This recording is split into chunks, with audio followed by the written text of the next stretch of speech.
అంటే ఎందుకంటే ఇలాంటివే ఇప్పుడు రామేశ్వరం గురించి ఒకటి, అది రాముడు కాదు ఈశ్వరుడు కాదు అనేది ఒకటి. ఇంకొకటి ఇంకా బాధ కలిగించింది ఏంటంటే, ఇప్పుడు మీ శివుడు నచ్చకపోతే ఒకలా చెప్పడంలో వాళ్ళనే మనం తప్పు పట్టట్లేదు. కానీ నేను విన్నది ఒకటి, అమ్మవారు నాట్యం చేస్తూ వెళ్ళి శివుడు ఒళ్ళులో పడిందిట అని చాలా తోలనాడినట్టుగా మాట్లాడితే కొంచెం మనసుకి మనం ఆది దంపతిలోని పుణ్యంగా చెప్పుకుంటాం. మీరు ఇందాకే చెప్పారు కూడా. పైగా దాని గురించి ఉదాత్తమైన స్థాయిలో ఉన్న విషయాలు ఇవి. ఎందుకంటే నటరాజు గురించి విశేషంగా చెప్పుకోవాలంటే మన పాశ్చాత్యులు చాలా కృషి చేశారు దీనిలో.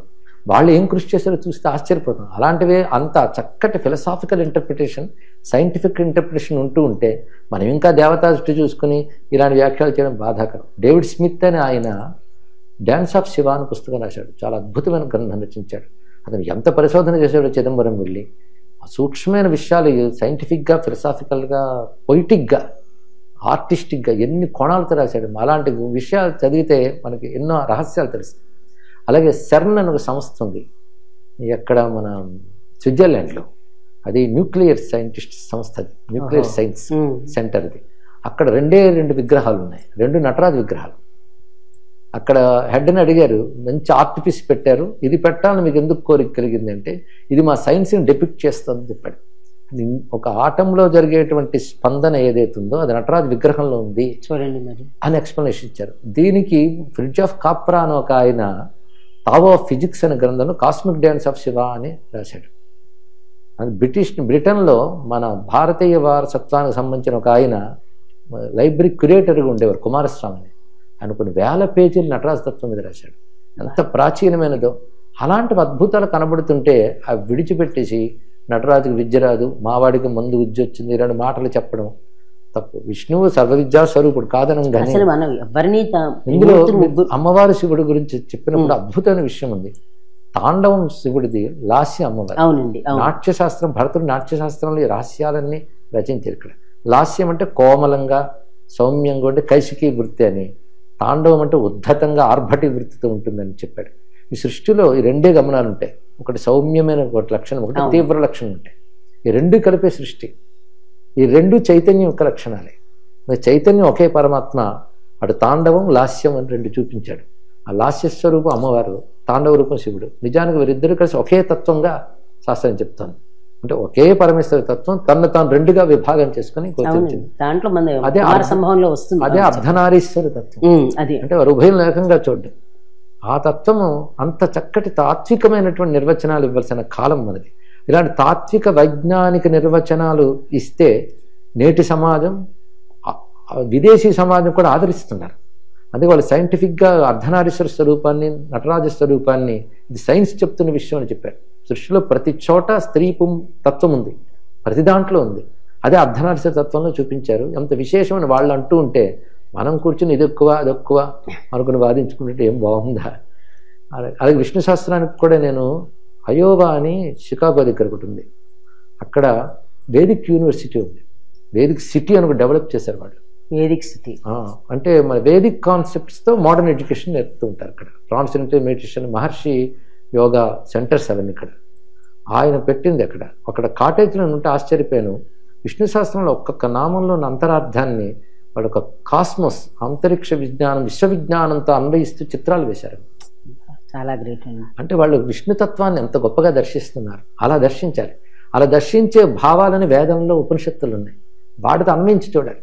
అంతేగాని మనకు అనుకూలమైన ప్రమాణ గ్రంథాలు తీసుకుని మిగిలిన వాళ్ళు కాదని, ఇవన్నీ చాలా. ఎందుకంటే ఇవన్నీ కింద స్థాయి. తాత్వికత అసలు పరమార్థం. తత్వదృష్టిలు ఏవి నిలవు. అంటే పరమార్థ దృష్టితో ఒక జ్ఞానాన్ని బోధించవలసిన, ఇంటర్ప్రిట్ చేయవలసిన కాలం ఇది. అలాగే మన పెద్దవాళ్ళు చాలామంది చూపించారు. పెద్దవాళ్ళ రచనలు అవి చదవాలి. ఒక యోగ శాస్త్రం, ఇప్పుడు చెప్పిన జ్యోతిష్ శాస్త్రం, వేదాంత శాస్త్రం, యజ్ఞశాస్త్రం, మంత్రశాస్త్రం, ఎన్ని శాస్త్రాలు ఒకదానితో ఒకటి అనుబంధం ఉంది. ప్రపంచం ఇప్పుడు యోగా వైపు తిరుగుతాను. స్వామి వివేకానంద, రామకృష్ణ పరమహంస వీళ్ళందరూ కూడా ఈ సమన్వయించే చూపించారు. మీరు గమనించండి. అందుకే మళ్ళీ ఆ సమన్వయం, ఆ సామరస్యమే మనకు ప్రధానం. ఇష్టదేవతగా ఎవరి సంప్రదాయం వాళ్ళు కొలుచుకోవచ్చు, ఎవరి వేషభూషలు వాళ్ళు ధరించవచ్చు. కానీ మీరు చెప్పినట్టయితే తోలునాడకూడదు. ప్రతి వాటికి లోతుగా పరిశీలించి మంచిగా చెప్పడానికి ఎవడైనా సమర్థుడే. కొందరు అంటూ ఉంటారు, మీరు శైవులు కనుక విష్ణువు గురించి మాట్లాడకండి, మీరు వైష్ణవులు శివుడి గురించి మాట్లాడకండి అంటే నిందారూపంగా మాట్లాడకండి అని చెప్పడం మీద ఉన్న ఆంతర్యం. ప్రశంసారూపంగా వాళ్ళు ఎవరైనా మాట్లాడవచ్చు. పుట్టపర్తి నారాయణాచార్యుల వారిని మహానుభావులు, మీకు తెలియదే సాహిత్య జగత్తులో ఉన్నారు. ఆయన శివతాండవం అనే గ్రంథం రచించారు.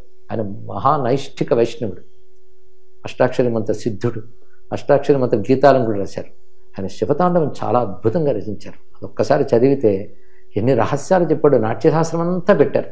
అంటే జన్మతః వైష్ణవుడైనప్పటికీ, వైష్ణవ ధర్మాన్ని అవలంబించినప్పటికీ ఆయన సనాతన ధర్మానికి, హిందూ ధర్మానికి, భారతదేశానికి చెందినవాడు. అందుకే అంత గొప్ప గ్రంథాన్ని రచించగలిగారు. ఇక శంకరులు, ఆదిశంకరులు అంటే ఆయన శైవుడు కాడు, వాళ్ళకి చాలా మందికి తెలియదు. ఆయన ఆ శంకర శబ్దంతో శైవులు అనేస్తారు, కానీ శైవులు కారు. అన్నిటి సమన్వయించిన వాడు ఆయన.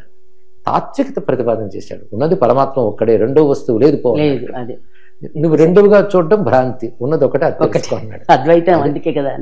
అదే ప్రపంచాన్ని ఆకర్షించింది హిందూ మతం గొప్పతనం.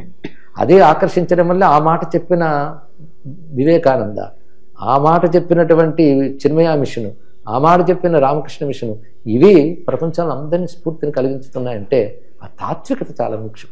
ఆ తాత్వికత కోణంతో, ఆ కాంతితో ఇవన్నీ పరిశీలిస్తే హాయిగా సమన్వయింపబడతాయి. నా దృష్టిలో శైవ వైష్ణవ శాక్తేయాలన్నీ కూడాను కలిపి కొమ్మలు. వేద ధర్మం చెట్టు, వేద ధర్మం అనే వృక్షానికి కొమ్మలు. కొందరు ఏమంటారంటే అన్ని కలిపిస్తేయడం అంటే కిచిడీలాగా, సంకీర్ణంలాగా, ఏదో ఒకటి ఉండాలి కదా అంటారు. ఇది అలాంటిదని ఇన్ని కొమ్మలు ఎందుకు, ఒక్క చెట్టు ఉంటే బాగుండు కదా అని కొమ్మలు నరికేసుకోవడంలా కనబడుతుంది. చాలా పర్ఫెక్ట్ గా ఉందండి. ఇన్ని కొమ్మలతో ఉన్న గొప్ప చెట్టు సనాతన ధర్మం. అందుకే వీటన్నిటిని, అన్ని కొమ్మల్లో పండు మనకు కావాలి. అయితే అన్ని కొమ్మల్లో తినలేకపోతే ఒక కొమ్మ మీదే పండు తింటూ కూర్చునే వాళ్ళు తినొచ్చు, కొమ్మకో పండు కోసుకునే వాళ్ళు ఉండొచ్చు. కానీ ఎవరు తిన్నా ఫలం ఒక్కటే, ఒకటి ఆకలి తీర్చడమే. అది కైవల్య ప్రధానమే, అన్నిటికీ సిద్ధి.